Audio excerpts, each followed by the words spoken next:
Okay, let's imagine you want to do a more sophisticated selection. Like, again, we want to do the inverse. So somehow, I want to know all the different neighborhoods that contain public housing.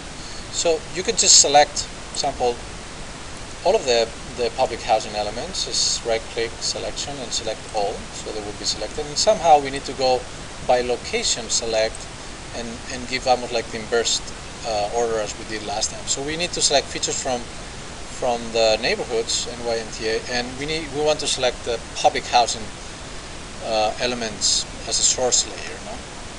Now we will say contain the source layer feature. So basically we're selecting from the neighborhoods and we're using public housing data to select them. So if we say okay, contain the source layers, that's their inside. So if we say okay, you see some neighborhoods are selected and some other ones are not. So you can just very easily right click on the neighborhoods and say selection, create layer.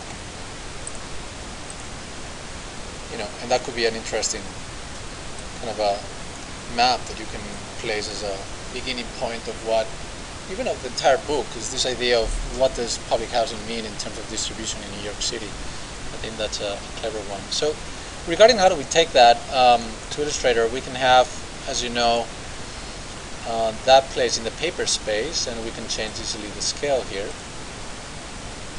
Okay.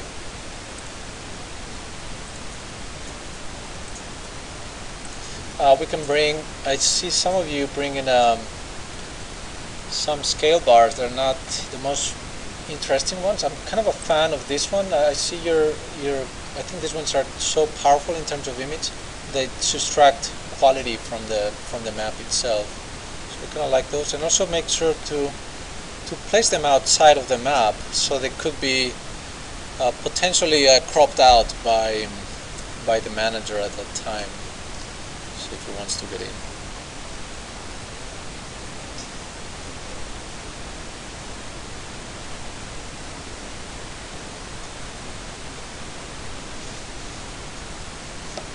This is to place the scale.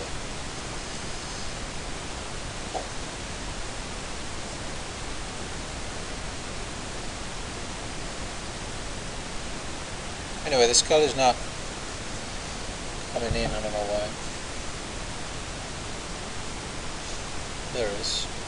Took a year or two. There you go. So again, the last step will be, as you know, File,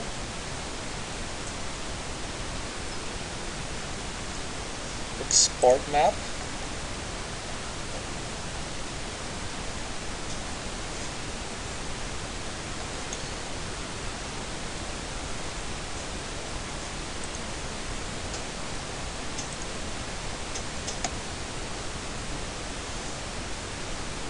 I'm going to export in the desktop, and I'm going to use Illustrator. I think actually it's a powerful one.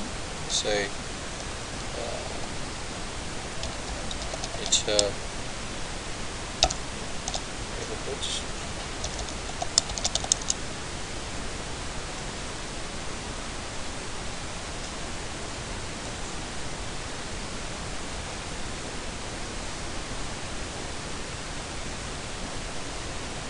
And you can open in Illustrator something I didn't explain last class, but you can very easily change the line weights and even some of the color codes of the fields as you wish, by selecting by color field or by selecting by line weight, etc. I don't think it's gonna open. Is it? It is.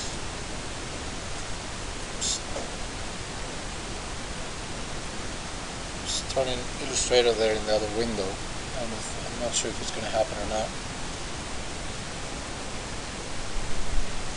Anyway, I'm going to cancel it because I don't think it will open.